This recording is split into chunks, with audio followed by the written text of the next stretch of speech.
Graça e paz, irmãos. Abra a sua Bíblia no Evangelho segundo Lucas, capítulo 12. Faremos a leitura dos versos de 13 até o 21. Lucas 12, de 13 até o 21. Mesmo assentados, mas com toda a reverência, a palavra do nosso Deus. Irmãos, acompanham então a leitura da palavra de Deus. Nesse ponto, um homem que estava no meio da multidão lhe falou: Mestre, ordena a meu irmão que reparta comigo a herança. Mas Jesus lhe respondeu: Homem, quem me constituiu juiz ou partidor entre vós? Então lhes recomendou: Tende cuidado e guardai-vos de toda e qualquer avareza, porque a vida de um homem não consiste na abundância dos bens que ele possui.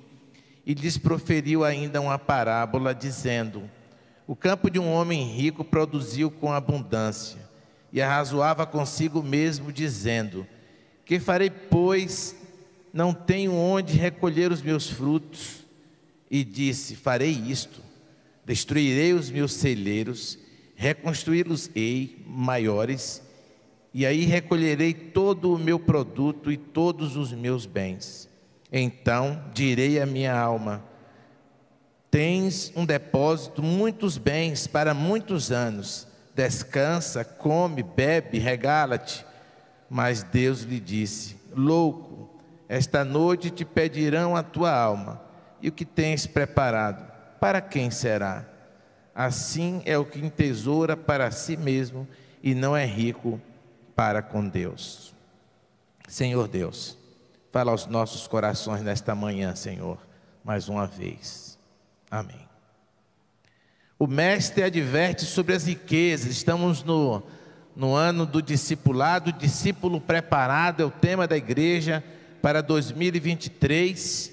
E temos abordado aqui nesse tempo algumas mensagens tratando de como o Senhor Jesus abordara o tema com os próprios discípulos em sua época, quando ali esteve com aqueles homens e mulheres. Jesus estava falando nesta perícope sobre exatamente a vida e como a vida se processa e como devemos nos comportar diante dela. E é então interrompido por um homem que pede que ele faça um arbítrio sobre a herança que ele teria para receber. A maioria dos comentaristas concordam que este homem era o mais jovem dos irmãos, porque cabia ao irmão mais velho exatamente fazer a partilha do espólio dos pais, quando este morria, ele recebia a metade, o restante era distribuído com os outros irmãos, mas certamente o mais velho era o responsável por essa partilha. E este homem, tentando talvez fazer com que Jesus, usando do seu poder de mestre, assim era visto naquela comunidade, pede que Jesus então interfira, apressando esse processo. Ele tinha interesses. Jesus participou ali, irmãos, de uma sociedade muito pobre.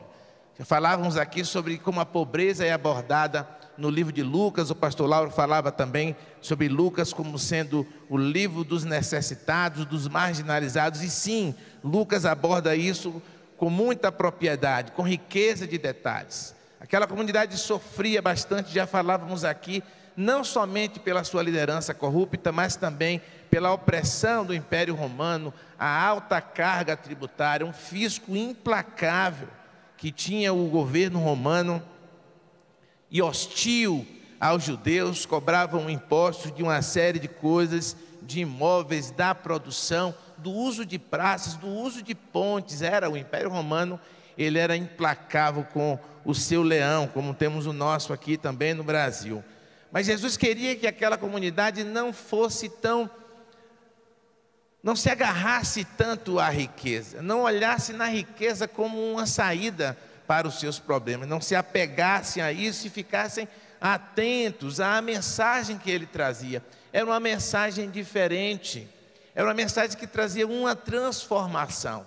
E Jesus, sempre que entrava em contato com aquelas pessoas, ele fazia questão de destacar o conteúdo dessa mensagem, pedindo que as pessoas desviassem um pouco mais os seus olhos da materialidade e tivessem um foco maior na espiritualidade, naquilo que ele viera fazer. Mas aquela comunidade, irmãos, preferia e esperava de fato um líder guerreiro, vitorioso, como fora no passado, um saudosismo muito grande. Não estavam atentos à mensagem dos profetas que falavam acerca do nascimento de Jesus. Eles esperavam sim um homem montado no cavalo com um grande exército que viesse libertá-los totalmente do Império Romano, de suas mazelas. O teólogo Henry Daniel Hopes, ele faz um relato do que seria exatamente esse tempo, um breve relato. Ele diz que a inimizade entre as classes irrompia constantemente ao menor pretexto, tomando cores. O povo comum, sentindo-se miserável, se apegava a qualquer esperança e a quaisquer homens que, guardando a fé, lhes oferecesse um futuro melhor. E surgiam esses homens. Antes de Jesus, outras pessoas já tinham se manifestado como líderes, como o próprio Messias. Quando Pedro é preso e o Sinédrio então está decidindo se permite ou não que eles falem, é Gamaliel que dá a palavra dizendo: olha, outros homens vieram aí também. Então mesmo à frente, pós-Cristo, depois de Jesus, ainda surgiam falsos messias e pessoas que exploravam a fé desse povo já tão sofrido para de alguma forma ter benefícios pessoais. Jesus exalta os valores do reino de Deus. E nesse tempo aqui ele fala sobre a riqueza e adverte aquelas pessoas, em primeiro lugar, que o valor das riquezas não é superior ao valor da própria vida. O valor das riquezas não supera o valor da vida. É a primeira reflexão que quero fazer com os irmãos, porque Jesus, ele tinha isso consigo. Ele tinha uma riqueza que ele trazia consigo, mas não era a riqueza que aquelas pessoas esperavam. Ele vinha com uma mensagem poderosa, rica. Para isso ele vai usar de milagres para autenticar exatamente a sua vinda como Messias. É o pastor Alain Amorim dessa igreja que escreve sobre milagres como a autenticação do Messias em seu livro. E ele prova exatamente em cada gesto, em cada ato, que ele é o Messias. E isso perturbava de alguma forma a liderança, porque eles não aceitavam que Jesus é o Messias. Os irmãos vão lembrar que quando Jesus cura o cego de nascença, há um alvoroço maior do que qualquer um outro milagre que Jesus tenha realizado, porque a palavra dizia que só o Messias poderia curar um cego de nascença. E sendo aquele homem um cego de nascença, não tem jeito, Jesus era o Messias, e eles não queriam admitir. Eles chamam os pais e fazem uma série de protocolos para tentar de alguma forma afastar aquela ideia. Eles não aceitavam Jesus como Messias, mas Jesus traz consigo também, e esse texto fala sobre isso, uma palavra muito forte para os ricos e para aqueles que esperavam nas riquezas uma saída para os seus problemas. Aquele homem que Jesus fala agora na parábola dentro da história, interessante nesse texto, é que Jesus usa uma parábola para responder a um homem também ganancioso, que quer a sua herança a qualquer custo e quer fazer de Jesus o juiz para receber essa herança. E ele conta essa parábola do homem rico exatamente para advertir aquelas pessoas, mostrando para elas que sim, o valor das riquezas, irmãos, não é maior do que o valor da vida. Estamos vivos aqui, mas quantos de nós, tantas vezes, colocam a riqueza num patamar, colocam a riqueza como uma grande salvaguarda, transforma o que tem no banco como o alicerce da sua jornada daqui para frente. Não é diferente desse homem.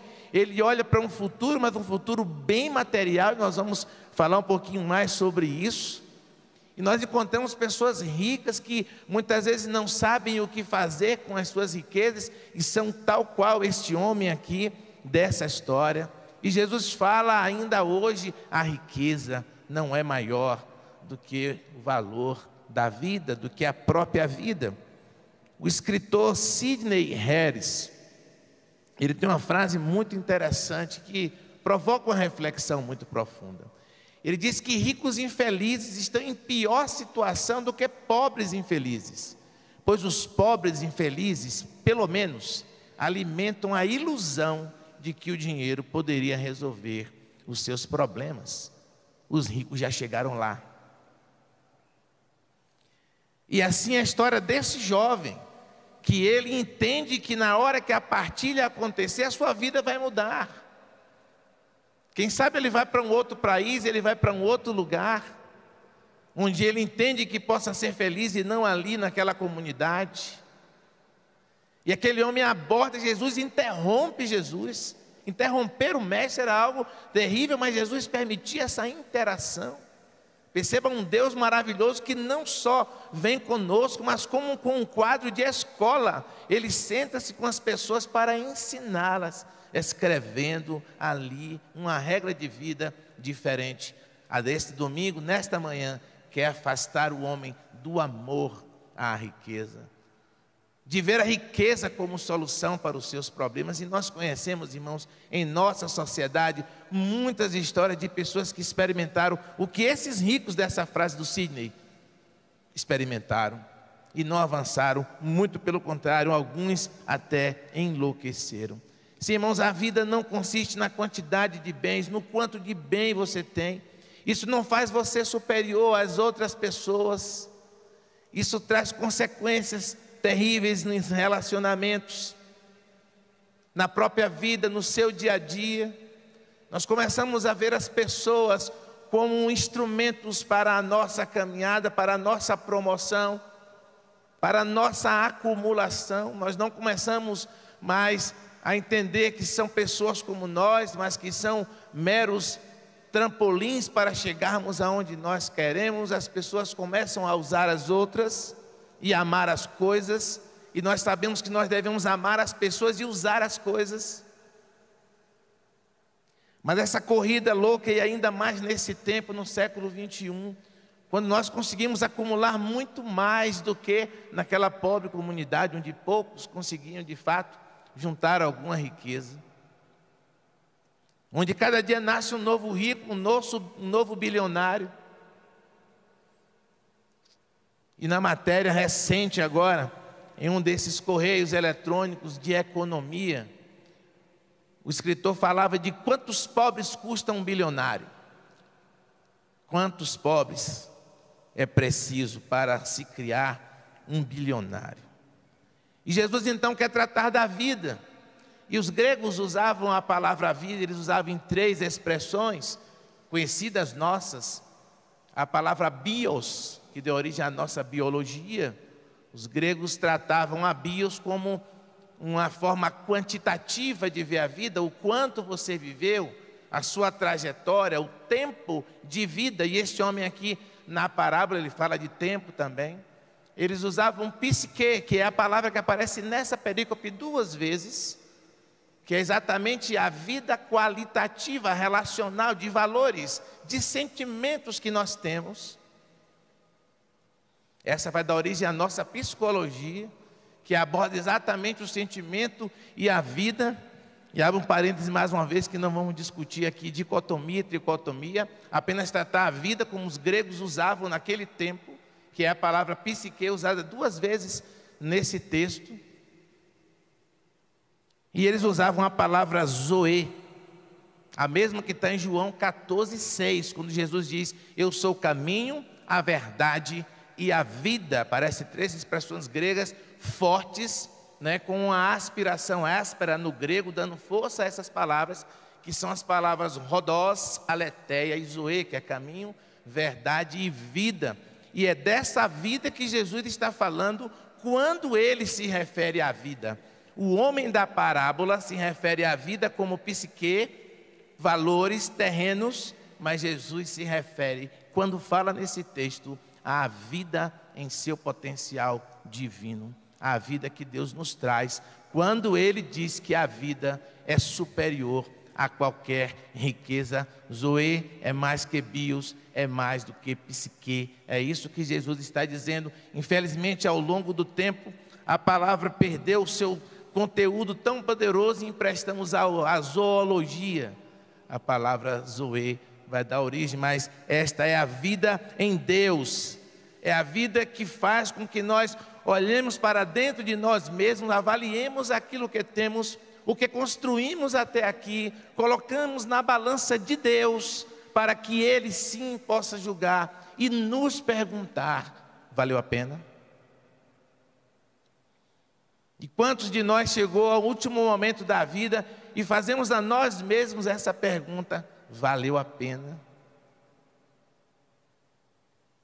Tudo que foi produzido, os filhos já à beira da cama, muitas vezes disputando o espólio com os pais vivos. Um grande empresário brasileiro nos anos 90, ele distribui, a exemplo do pai do filho pródigo, ele distribui, vende a empresa e distribui todos os recursos, temendo tomar até um chá. Ele já não tinha mais segurança para tomar um chá em casa. Ele preferiu já repartir o que tinha, vivo. E muitos fazem isso, testamentos, acumularam também. E fizeram o quê? Os irmãos vão perceber que a narrativa de Lucas, ela não quer castigar ou condenar os ricos. E nem dizer tão somente que Jesus veio apenas para os pobres. Mas constantemente e em parábolas exclusivas do Evangelho de Lucas, tal como o filho pródigo ou mesmo o rico e Lázaro, ele vai abrir uma porta de oportunidade para que os ricos possam compreender que a riqueza não vale mais do que a vida. Os irmãos vão perceber isso na própria história do jovem rico, quando Jesus diz que como é difícil um rico entrar no reino dos céus. É mais fácil passar um camelo pelo fundo da agulha do que isso acontecer. E por mais que hajam diversas interpretações, camelo é o camelo, irmãos. Não é a corda do navio, não é uma portinha que tinha numa muralha. Camelo, Jesus pega o maior animal conhecido da época e compara com a menor passagem conhecida da época. Ele quer exatamente criar esse paradoxo absurdo, essa questão impossível, para que quando os discípulos dizem: então quem pode se salvar? Jesus diz: o que aos homens é impossível, a Deus é possível. A salvação para os ricos, desde que eles olhem para a vida na perspectiva de Deus, e não na sua própria perspectiva, na perspectiva daquilo que tem, daquilo que acumulou, e transferindo para estes bens e esta acumulação a sua própria sorte futura, o seu próprio futuro, ou um futuro que ele não sabe como será. Porque, irmãos, nós podemos até temer a morte, mas eu creio que estamos preparados para ela, porque há um Senhor que nos salvou um dia e que nos prometeu nos levar para a glória, e que a morte nesse plano terreno não seria o fim das nossas vidas, e isso não foi conquistado por riqueza alguma, nem por a acumulação que tenhamos, nem pela casa maior, pela fazenda ou pelos bens que possuímos, mas foi garantido pelo sangue de Jesus. Portanto, nós, servos do Senhor, temos uma outra forma de olhar a vida, na perspectiva do Deus Criador, no valor que Ele dá à vida. Se a igreja não consegue olhar para fora, olhar para o próximo e dar a ele o valor da vida dele que Deus dá, nós não somos igreja, nós não somos servos do Senhor. Se olhamos para o ser humano e não conseguimos que o nosso coração seja quebrantado para auxiliar, para desejar, que sejamos pelo menos igual o levita e o sacerdote, que passou de largo, que seriam tão miseráveis como, mas apontar, destruir e ainda desejar o mal, isso não passa pelo coração de ninguém que é verdadeiramente servo de Deus. As riquezas não foram feitas para a acumulação, elas foram feitas para serem compartilhadas. Os irmãos vão lembrar, quando Jesus faz aquele apontamento para que os discípulos lancem as redes para o lado direito do barco, quando eles teriam ali uma pesca extraordinária, mais de 150 peixes grandes. O barco não cabia, mas eles começam a chamar os barcos que estão ao redor para compartilhar.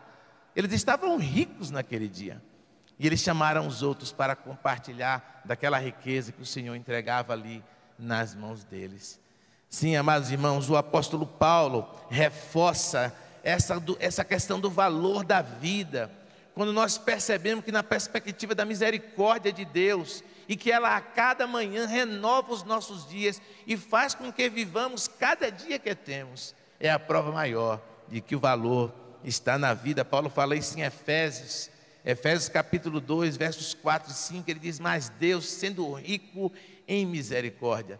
Irmãos, glória a Deus, porque Ele é rico em misericórdia, e esta riqueza não se acaba nunca, e a misericórdia do Senhor é a causa de não sermos consumidos. Paulo continua: por causa do grande amor com que nos amou, estando nós mortos em nossos delitos, nos deu vida juntamente com Cristo, pela graça sois salvos. Paulo elimina qualquer mérito humano, qualquer valor, qualquer acumulação, qualquer riqueza que tenhamos ou que venhamos a ter como um mecanismo de salvação. É a graça que nos salva.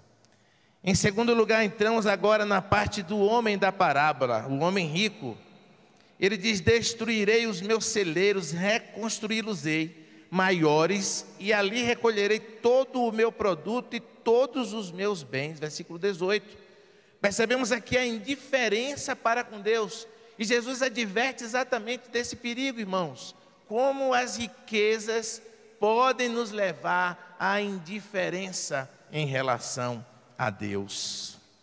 Perceba que o homem não reconhece que a terra produziu, e falar da terra naquela época era falar do próprio Deus, porque era o valor que aquela comunidade tinha.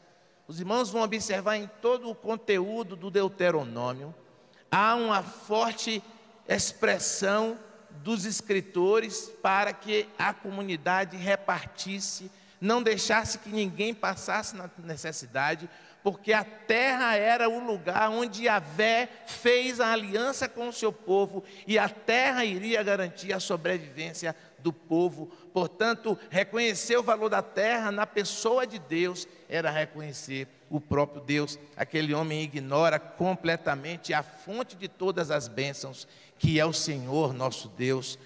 Ele diz: eu destruirei os meus celeiros, farei novos. Ele faz muitos planos, não vejo problema algum em fazer planos. O problema é quando Deus não faz parte desses planos. O problema é qual é a base desses planos, onde você está alicerçando os seus planos para o futuro. Aquele homem não pensava em Deus, ele ignora, ele é indiferente. E esta profundidade de indiferença no coração daquele homem o afasta tanto de Deus, que ele não percebe que ele está apaixonado pelo dinheiro, que ele ama o dinheiro, que ele ama a riqueza. E se ele é daquela comunidade, ele não ama mais a Deus. Ele troca o Deus pessoal, que se importa, que tem cuidado, que ama, que tem misericórdia, como diz o texto, e ele tão somente adora o dinheiro. O livro de Eclesiastes tem um texto bem interessante, eu não trouxe essa tela, mas está aqui no capítulo 5 de Eclesiastes, no verso 10. O pregador Salomão, ele diz: quem ama o dinheiro não se fartará de dinheiro, nem o que ama a riqueza se fartará do ganho. Também isto é vaidade. E os comentaristas separam Salomão em 3 momentos da sua vida. Quando ele escreve Cantares de Salomão, um jovem com energia esfuziante, fazendo cânticos e viajando e fazendo coisas. Um senhor mais maduro, quando começa a falar aos próprios filhos nos provérbios o quanto ele poderia transferir de conhecimento que talvez ele mesmo não tenha transmitido durante a sua vida, mas naquele momento de reflexão ele quer fazer. E agora um senhor bem mais maduro, senil, escrevendo Eclesiastes, ele olha para trás e diz: era tudo vaidade, E quem diz isso é o homem mais rico que a Bíblia relata. Ele considera vaidade, porque ele mesmo foi indiferente para com Deus em vários momentos da sua vida. Quais são as consequências disso, amados irmãos? Nós precisamos refletir que somos sempre os senhores das nossas decisões. Somos os imperadores das nossas escolhas, mas somos escravos das consequências delas. E a palavra de Deus nos adverte nesse tempo para que as nossas escolhas sejam feitas à luz da palavra de Deus, olhando para o Senhor, não renegando o que o Senhor fez por nós, não sendo indiferente ao Senhor, nem deixando de reconhecer o seu valor em nossa vida, não deixando de agradecer a eles. Eu costumo orar com os colegas de trabalho antes da gente fazer refeição. Nesse tempo de pandemia, a gente pede as comidas via aplicativo e divide por 2, por 3, dependendo da fome e do tamanho do prato. E a gente sempre ora antes. E eles começaram a se acostumar com isso, que quando vinha um novo entrante no rateio do almoço, que queria de alguma forma acessar o alimento, o outro dizia assim: que é isso, herege? O chefe não orou ainda pela comida. Eles se acostumaram a agradecer a Deus. E uma colega que não está mais trabalhando comigo já há algum tempo fez um relato. E ela começou a fazer isso em casa também, pastor Nando. A filha dela tem 10 anos. E ela disse que um dia recebeu uma visita e a visita sentou na mesa e a visita avançou no prato e a menina disse assim: você não ora antes de agradecer, você não agradece antes de comer, não? Nós fazemos isso aqui. Como a palavra de Deus vai alcançando os corações, irmãos, de forma tão simples, quando nós voltamos para esse Deus maravilhoso e tão somente somos gratos pelo que temos, pelo que recebemos dele. Não como aquele homem que diz: vou fazer, vou destruir, vou construir mais. O apóstolo Paulo, escrevendo aos Romanos, no capítulo 1, versos 21 e 22, ele já falava sobre isso. Porquanto, tendo conhecimento de Deus, não o glorificaram como Deus, nem lhe deram graças, antes se tornaram nulos em seus próprios raciocínios, obscurecendo-se-lhes o coração insensato, inculcando-se por sábios, tornaram-se loucos. Como tem sido o homem, agindo por meio da loucura, dizendo que é sábio, querendo que nas riquezas a sua vida e o seu futuro seja garantido. Quando isso acontece, amados irmãos, o destino do ser humano é de ansiedade, egoísmo e isolamento. É o último ponto que quero refletir com os irmãos. Aquele homem diz assim: então direi à minha alma: tens um depósito, muitos bens para muitos anos. Descansa, come, bebe, regala-te. Verso 19. O amor às riquezas, Jesus adverte, pode levar ao egoísmo, ao isolamento. Percebe, irmãos, que aquele homem fala consigo mesmo. Não é um monólogo, porque para os gregos monólogo, que é monólogos, é exatamente quando um fala e os outros ouvem. Não há uma interação geralmente aqui, nesse tempo, que seria um monólogo. Mas o solislóquio, que é o que acontece nesse texto, os gregos chamam de solos logos, é quando eu falo para mim mesmo.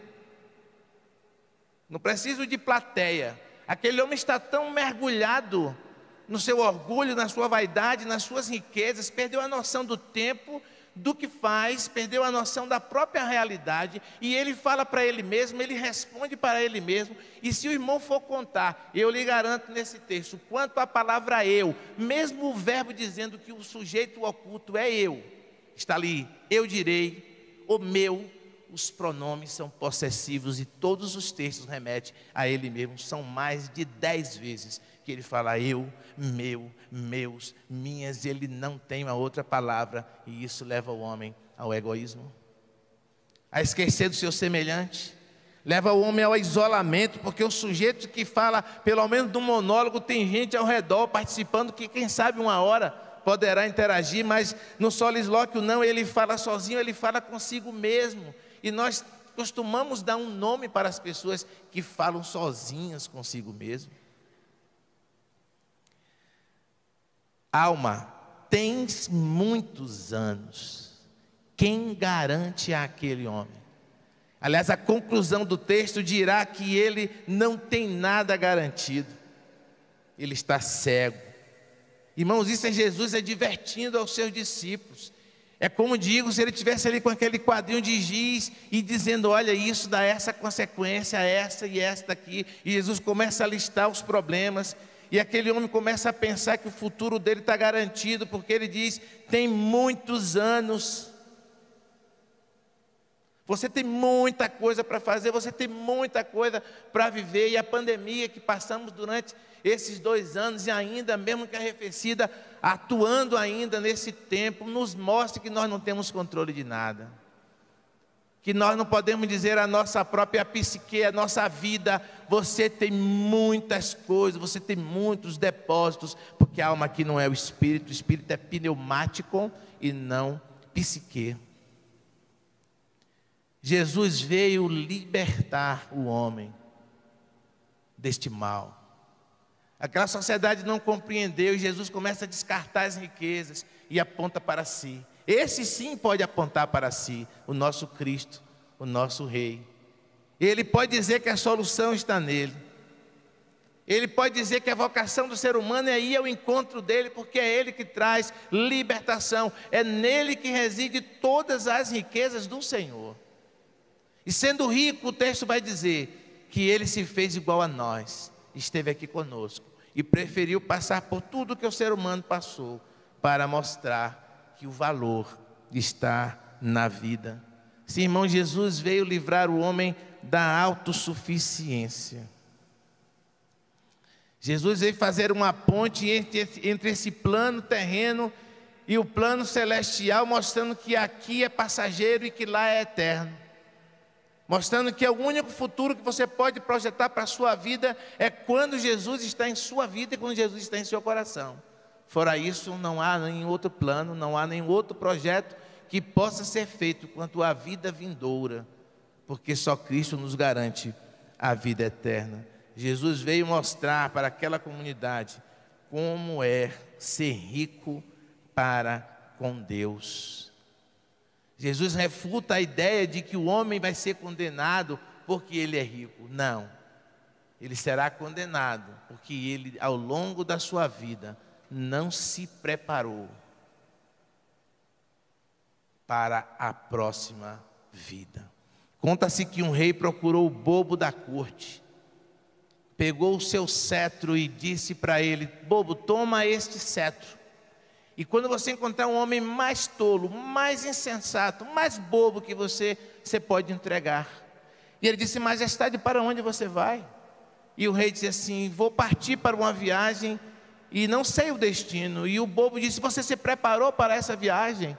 E ele disse: não, eu não me preparei. E aquele homem tolo devolveu o cetro para o rei e disse: toma então o seu cetro de volta. O que estamos fazendo, amados irmãos, para a próxima jornada? Temos raízes aqui neste planeta, nessa sociedade. Os valores dessa sociedade me faz ser um cidadão terráqueo, tão mais arraigado do que o valor e a glória de ser um cidadão do céu. O desejo de ficar aqui e experimentar uma vida gloriosa aqui, derrubando celeiros e aumentando celeiros, é maior do que o sentimento de voltar para casa, porque nós não vivemos aqui neste lugar, somos peregrinos aqui. É hora de repensar valores.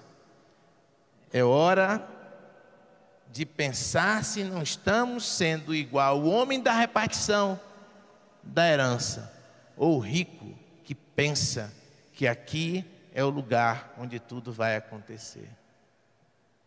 Eu quero concluir com os últimos versos, Lucas 12, 22 e 23. onde Jesus diz àquela comunidade: